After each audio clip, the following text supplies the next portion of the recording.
My name is Stacey Pickering, and I'm a sound therapist. I use different instruments and my voice um, to help recalibrate the nervous system and to create environments of community where we are feeling connected with our own inner nature. And it's part of my work as a holistic wellness practitioner and as a group ecotherapist, because we are nature, and because we can't appreciate the natural world outside of ourselves without appreciating it within ourselves. My work is really centered in connecting us deeper with our inherent wellness and wholeness, and so that we can connect with the inherent wellness and wholeness of our natural world outside of our bodies, with our communities of human and other than human beings. In groups of activists, the very word activism is active, the root of that word. So it's a lot about action, and sometimes it may seem like what you are feeling is not applicable to action. It's about the action. Who cares about the feeling? But it is actually extremely integral and fundamental to activism that we tune into how we're feeling, and in fact that we use the language of feelings, which has been spelled out for us in the system of nonviolent communication. That we use this languaging to create and to grow the sense of community and our resilience as community. So actually these principles of nonviolent communication are used in many activist groups now, recognized as being fundamental to the work. So it expresses how we feel, what our needs are, and what is our deepest shared humanity. Understanding, naming, and connecting with our needs helps us improve our relationship with ourselves, as well as foster understanding with others. So we are all more likely to take actions that meet everyone's needs. So this creates and fosters unity within activist groups and helps to avoid polarization and burnout, which are factors that really decrease the longevity of activism in a lot of cases. So as I was saying, as I was becoming part of this group, the ecological leadership group, I began to see how it tied into my wellness work. We were being presented to by an activist who was, talking about the burnout that happened as he was doing really wonderful work for the earth that is so important, so necessary. And I just began to see in that work, as I mentioned, in social activism groups, the ways that we are subconsciously perpetuating tools of the patriarchy, or in a lot of social activism cases, in the tools of white supremacy, in trying to create something that is new. And I saw and felt that in order to truly create a new path forward, we have to get all the way to the root of the old paradigm, because it lives in our bodies and in our subconscious minds. and that we need to use tools that dismantle those old stories at that foundation level, and to literally allow new neural pathways to unfold to create a new way forward. So there are some tools that I have discovered on my path of healing myself, and offering these tools to others. And I would like to share a few things with you about those tools. So I'm going to share my screen and just show you.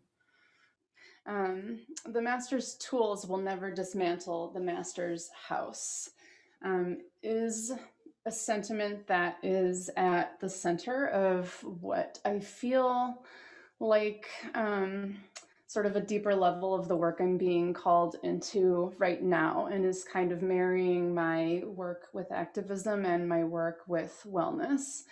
So I noticed the first weekend that we all met, that I came into it and was feeling a lot of just feeling unsure about what my role was in this work and with this group. And it started to become clear as I listened to some presentations, and as I especially was listening and hearing things that I also hear in with social activists, especially anti-racism activist groups, where people are just talking about how they are basically like working themselves to the point of exhaustion, but like it's worth it in the end. But then I got sick and things like that, and I started to I just feel like something rising in me. And what it was just a recognition of patterns that I feel that are known to be patterns of patriarchy and supremacy. And I saw what I've seen before, which is the repetition of patterns and stories that got us into a place where we have these problems that we're trying to address. So basically, and those live in our bodies. So we are not even conscious that we're like perpetuating these same patterns while trying to change to something new. Some of the ideas that I've noticed in activism, both ecological and social, are, this is one, like I worked for this many days without sleep to accomplish the goal. And I feel like the internalized pattern of patriarchy, the piece of that that's exemplified in this statement is exhaustion, burnout as a badge of honor, and just the grind culture in general.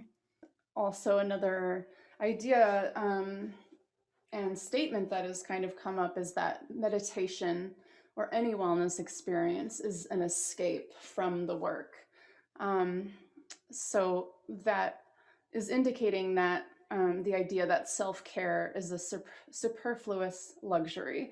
And I'm saying self-care, I really know that we need to move beyond self-care to community care, but I'm using self-care here because it's a recognizable term, and I'll talk more about that in a little bit. Another idea that, and a statement that comes up, more of a feeling that comes out, is I am not enough. I am not doing enough. I am not doing it perfectly enough. I know that I personally have felt this feeling plenty, and I feel it and see it and hear it in activist groups as well. And the tool of the patriarchy that points to, or the story of the patriarchy, or supremacy is scarcity and perfectionism. Another idea that is perpetuated is that we, as allies, um, this is especially in the anti-racism activist groups that I have been part of, but that we as allies, which is humans in bodies of privilege, don't deserve wellness because we have knowingly or unknowingly contributed to the problems. And that points to the patriarchal paradigms of guilt and shame. And this is similar, but that those in positions of power over others. So in anti-racism work, white, cisgender, straight people. In environmental activism, human over other than human, like, you know, the earth herself, the other than human animals and natural resources. So those in positions of power over others have caused suffering and therefore deserve to suffer. So there's this idea that some must suffer in order for others to thrive. It causes separateness, perpetuates polarization. We are running out of time.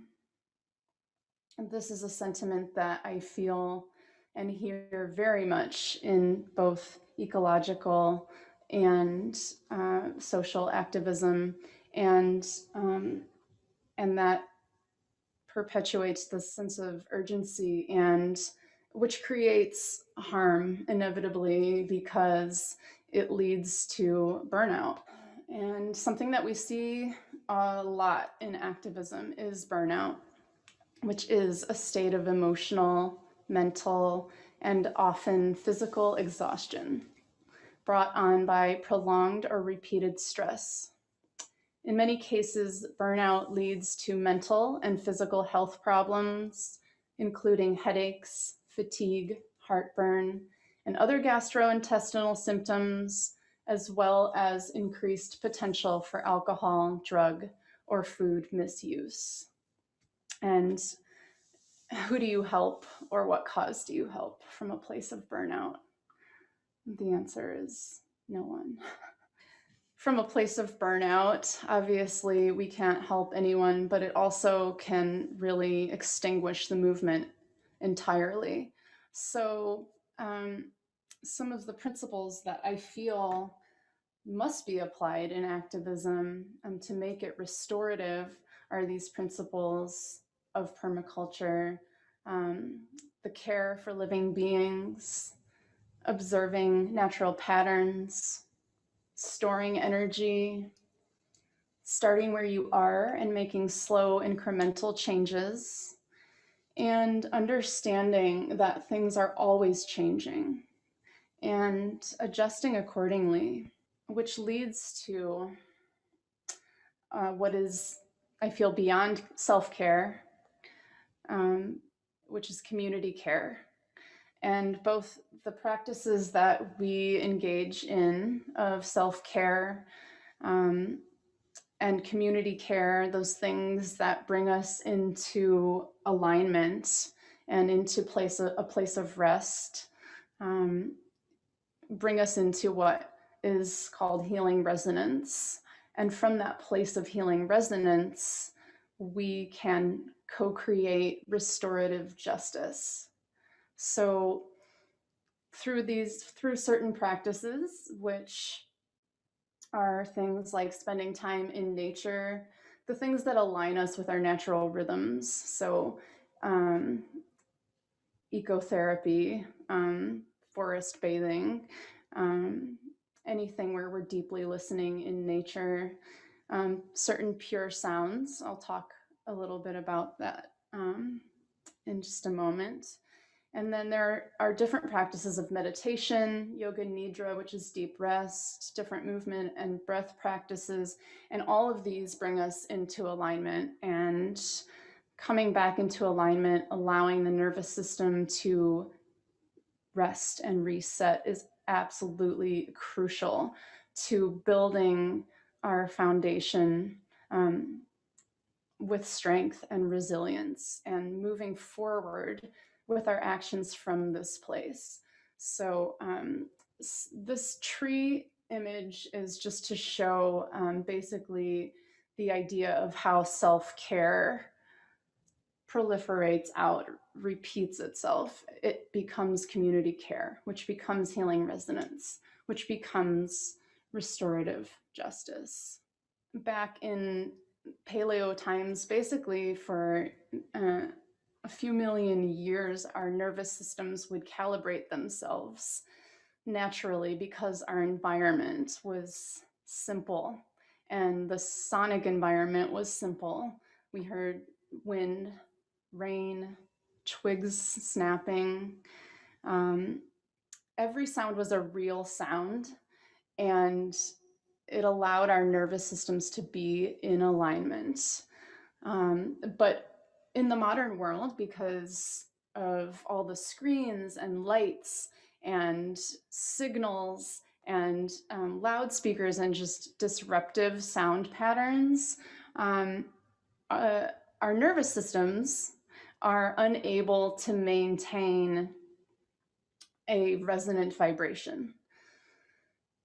So what happens is that we have a dissonant situation for our nervous systems, and we end up in all kinds of disharmony with our health, emotionally, mentally, physically. And this is a picture of someone at a sound bath who showed me their heart monitor after a sound bath. So all of those jumpy lines to the left are before the sound bath, and then where everything evens out to the right is during the sound bath. So that section to the right shows deep rest and reset for the nervous system.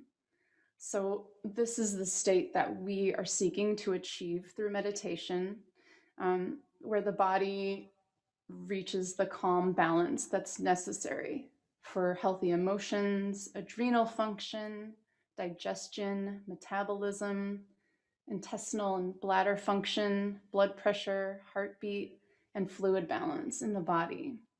This is where our parasympathetic nervous system takes over and relieves us of the fight or flight state within which we are often operating to some degree.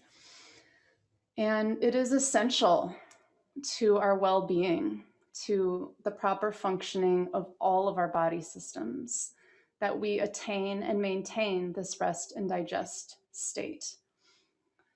And this is what drew me into the practice of sound therapy, was the experience of my own nervous system resetting. I could literally see old patterns unwinding and new, and just spaciousness being created for me to move forward from a place of rested balance. Our science shows that our minds actually have neuroplasticity, or some are calling it neuromutability. So we literally have the ability to release old neural patterns, reorganize, and grow new connections. So some of those patterns being the old stories that we're carrying with us in our lives and in activist movements, whether we realize it or not. The tools of the patriarchy, those old stories, they live in our bodies.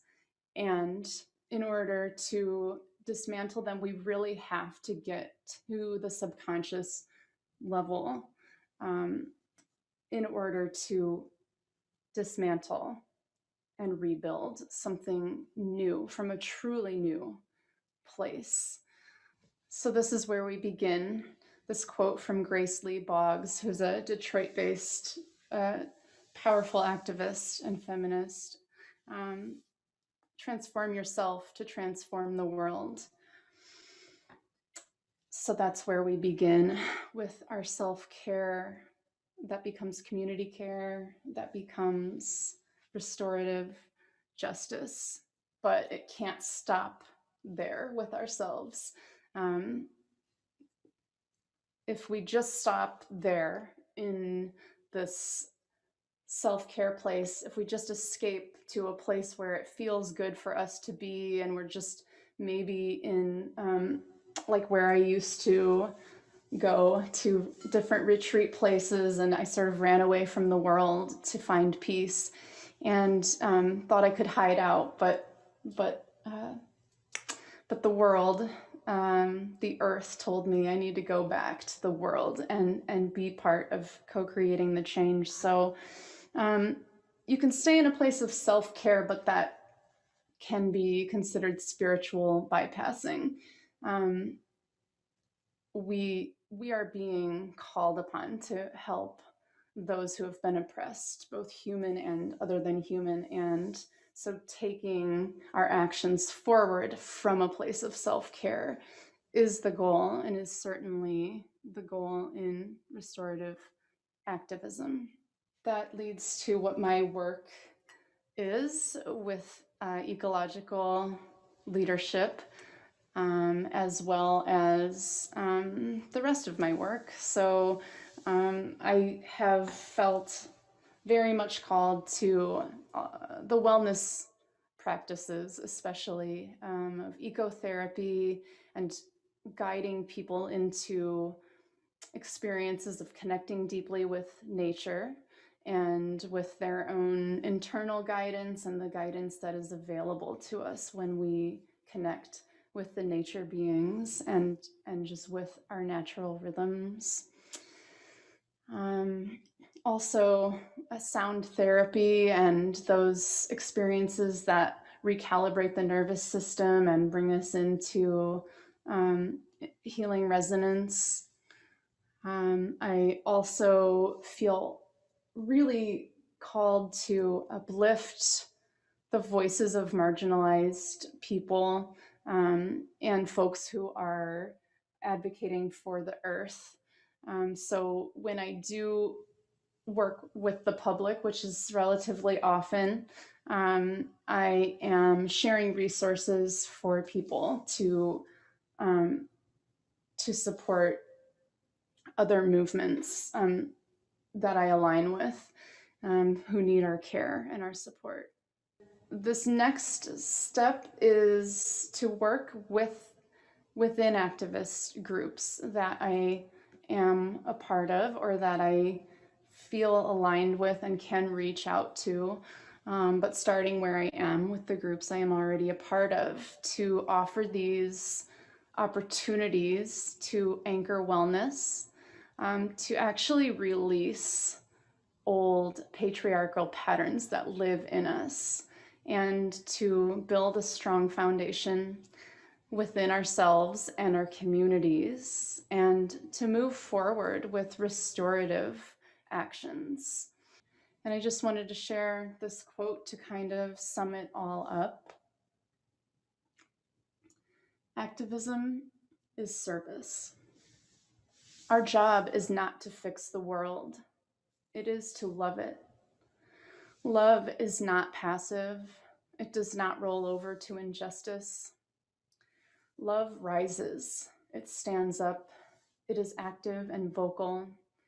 But while it aims to heal the systems that ail us and to prevent injustice, it also marvels at the beauty of this world. It acts from a place of service, a more sustained approach to activism, unattached to specific outcomes. Rooting our actions in a foundation of love-based service allows us to stay hopeful, to reduce cynicism, and to care for our fellow beings. I would like to share a few minutes of sound with you, but just to give a little bit of the experience of just embodying what I'm talking about and what feels like my work. So if you have headphones or external speakers, that would be best. Make yourself comfortable. Let yourself feel supported. And just connect with your breath. And so will I.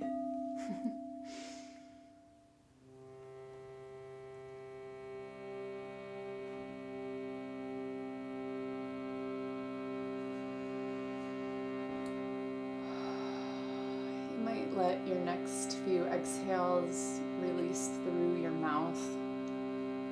You might let them have a sound. Could be a sigh or a groan. It could be a hum. Just giving yourself permission to let sound be expressed from you.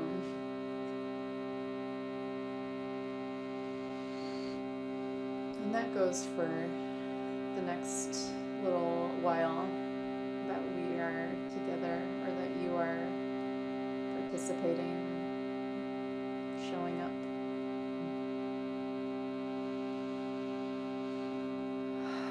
So just letting yourself exhale into whatever is holding you and supporting you right now.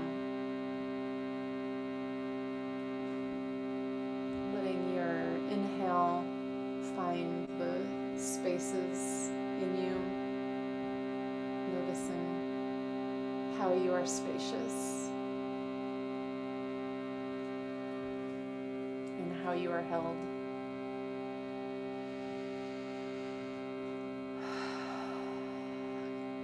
And noticing what you want and need, letting yourself shift your position or change your shape as you may need and as that may change.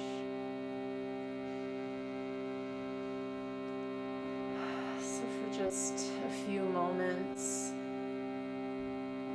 I ask you to reconnect with what your feelings are about any ecological or social injustice that comes to mind, that comes to heart, and just feel it, just notice it. Where do you feel it? How does it live in your body?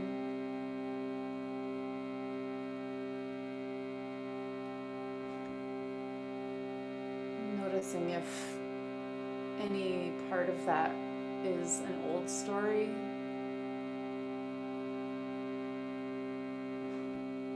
Noticing if there is any part of that that is judgmental or disempowering. Where does it live in your body?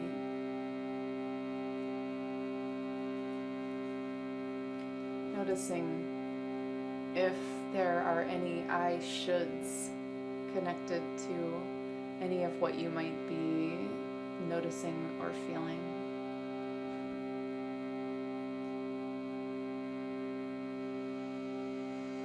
And as you exhale into what is holding and supporting you, as you connect with the ways that gravity is holding us, is Earth's way of holding us close. Is there anything that you might be able to let go of in these next exhales? Anything you may not need to carry?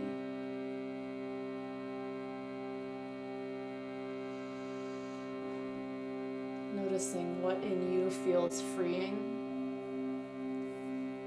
What feels fortifying?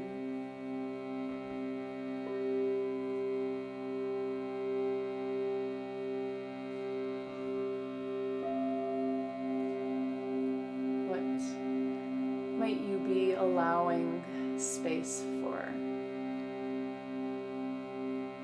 And what might you be nurturing and growing with each breath?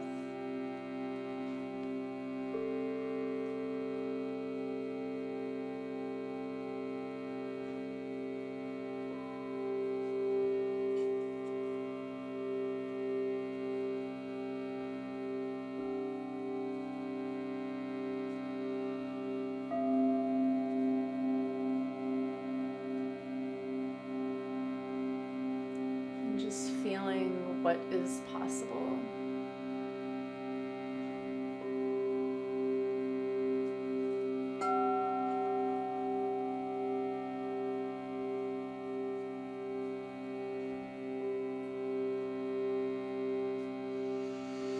And in your next few breaths, just letting go of your grip on all of it. Anything that you identify of good or bad, positive or negative, can you just, for right now, with these next few breaths, breathe in spaciousness and breathe out into being held, just allowing yourself to be held for now.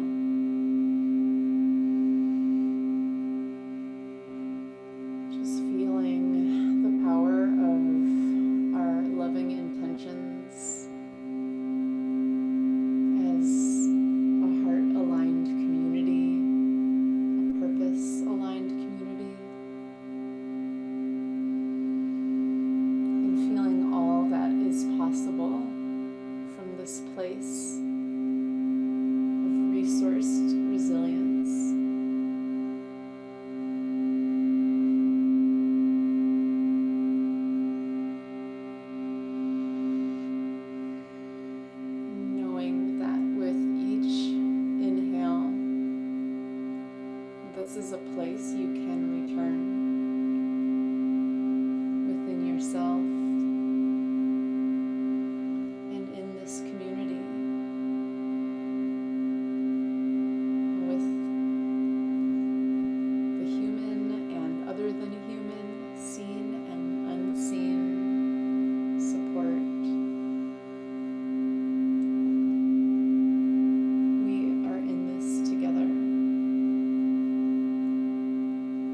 So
just allowing yourself to be exactly as you are for the next few moments.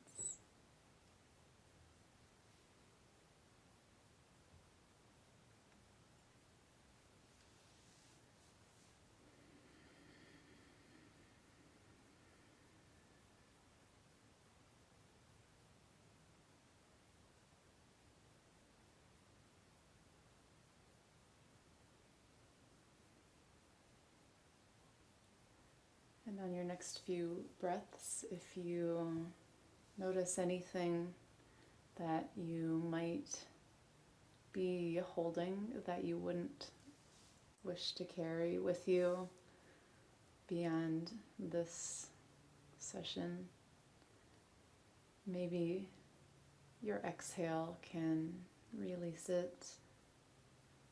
Maybe you don't have to carry it.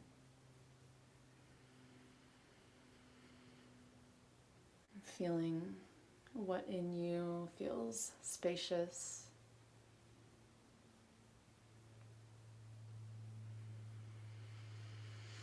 Feeling what in you is whole and well and healed.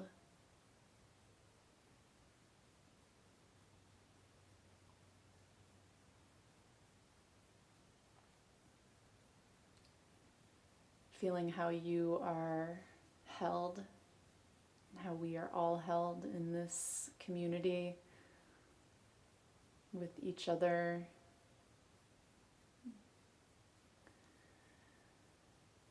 And knowing that this is the foundation from which our inspired actions can come forth, from this place of our loving, true nature.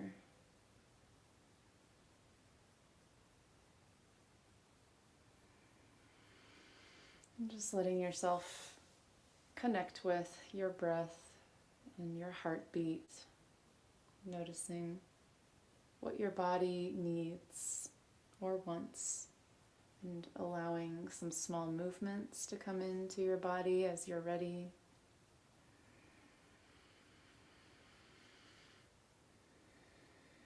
Of course, you are welcome to stay as you are if you're lying down or sitting or whatever feels right for you. And may you know and feel my gratitude for taking the time to connect to your own wellness as the foundation for co-creating the wellness of our entire planet, all of this community that we are in relationship with. Thank you, thank you, thank you.